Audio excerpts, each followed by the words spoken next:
ఏం చెప్తారు 42% రిజర్వేషన్ సంబంధించి మళ్ళీ వాయిదా పడ్డది. ఇది ఖచ్చితంగా బీసీ ప్రజల విజయం. ఈరోజు 10% ఉన్నటువంటి అగ్రకులాలు 10% రిజర్వేషన్లు అనుభవిస్తున్నప్పుడు 60% ఉన్నటువంటి బీసీలకు స్థానిక సంస్థలు 42% రిజర్వేషన్లు కోసం రాష్ట్ర ప్రభుత్వం జీవో తెస్తే కావాలనే కొంతమంది రెడ్డి జాగృతి సంస్థ నాయకులు మా నోటికాడ ముద్ద లాక్కునే ప్రయత్నం చేస్తున్నారు. ఖబర్దార్ ఈ సందర్భంగా హెచ్చరిస్తా ఉన్నాం. ఈరోజు నిజంగా ఇది బీసీలు సాధించిన విజయంగా మేము అనుకుంటున్నాం. కొంతమంది బీసీ నాయకులే ఇది ప్రభుత్వం ఇదంతా చేపిస్తూ ఉన్నది, ఒక పక్క ఇచ్చినట్టే ఇచ్చి ఇంకో చేతితో లాక్కునే ప్రయత్నం చేస్తూ ఉన్నది అని చెప్తా ఉన్నారు. అంటే వాళ్ళే కావాల్సుకొని కేసులు వేయించారని చెప్తా ఉన్నారు కదా. మరి దానికి తప్పు ప్రభుత్వం ఎందుకు చేపిస్తుంది?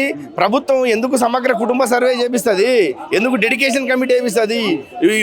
22 నెలలుగా ప్రభుత్వము చిత్తశుద్ధి లేకపోతే బీసీల మీద ఈరోజు కాంగ్రెస్ పార్టీ అంటేనే రాహుల్ గాంధీ గారికి, రేవంత్ రెడ్డి గారికి బీసీల మీద చిత్తశుద్ధి ఉంది కాబట్టి బీసీలకు రిజర్వేషన్లు పెంచాలన్న ఉద్దేశంతోనే చేసింది. కానీ ఇది ఏమో కావాలనే కొంతమంది 1% 2% బీసీలు చెప్తా ఉన్నారు కదా, వాళ్ళు చేసినటువంటి కులగణన ప్రకారం ఒక 10% 12% బీసీలను తగ్గించి ఓసీలను పెంచారని చెప్పారు కదా. సరే అది దాంట్లో మళ్ళీ రెండోసారి కూడా లెక్కలు తీశారు బీసీల జనాభా తక్కువ ఉందని. అయినా ఈరోజు రాష్ట్ర ప్రభుత్వం బీసీలకు కావాలని 42% రిజర్వేషన్లు ఇచ్చింది.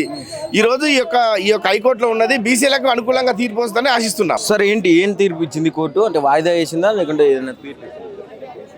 వాయిదా అన్నది రేపటికి వేశారు. కానీ వాయిదా రేపటికి వేసినా కూడా న్యాయవాదులకు అందరికీ ఇరుపక్షాల వారికి స్పష్టంగా విషయం ఏందో అర్థమైంది. ప్రజలను మించిన, న్యాయాన్ని మించిన, ధర్మాన్ని మించిన తీర్పు ఉండదు. అదే తీర్పు రేపు రాబోతున్నది. తెలంగాణ ప్రజలకు సామాజిక స్పృహతో నా అప్పీల్ ఏంటంటే దీనిని రాష్ట్ర ప్రభుత్వం, రేవంత్ రెడ్డి ప్రభుత్వం తీసుకున్న నిర్ణయాన్ని దీన్ని అపోజ్ చేయకుండా, ఈ కాంగ్రెస్ ప్రభుత్వం ఆధ్వర్యంలో జరుగుతుందని అపోజ్ చేయకుండా సామాజిక స్పృహతోని వాస్తవాలను గ్రహించి దీనికి చేయూతనియాలని పార్టీలకు అతీతంగా అందరికీ నేను అప్పీల్ చేస్తున్నాను. ఖచ్చితంగా మా నమ్మకం ప్రజల అభిప్రాయం మేరకు, మెజారిటీ అభిప్రాయం మేరకు, న్యాయం మేరకు రేపు రాబోయే తీర్పు కూడా ప్రభుత్వం ఏదైతే నిర్ణయం తీసుకుందో అది అమలు జరుగుతుంది. అలాంటి తీర్పే వస్తుంది. దానిని వేచి చూస్తున్నాం. దేన్ని బేస్ చేసుకొని ఎక్కువ వాదనలు వినిపించారు? అంటే ఇటు పిటిషనర్ తరఫున న్యాయవాదులు కావచ్చు, ఇటు ప్రభుత్వం తరఫున రెండు వైపుల నుంచి కూడా వాదోపవాదాలు, రకరకాల జీవోలు, పాత జీవోలు, యాక్ట్లు వాటి మీద తర్జన జరిగింది. అందులోకి వెళితే సమయం చాలా తక్కువ ఉన్నది, సరిపోదు, స్పష్టత లేదు. కానీ నా ఉద్దేశం ఏంటంటే సామాజిక స్పృహతోని పార్టీలకు అతీతంగా అన్ని వర్గాల వారు న్యాయం గురించి ఆలోచన చేసి చేయుతనేయండి.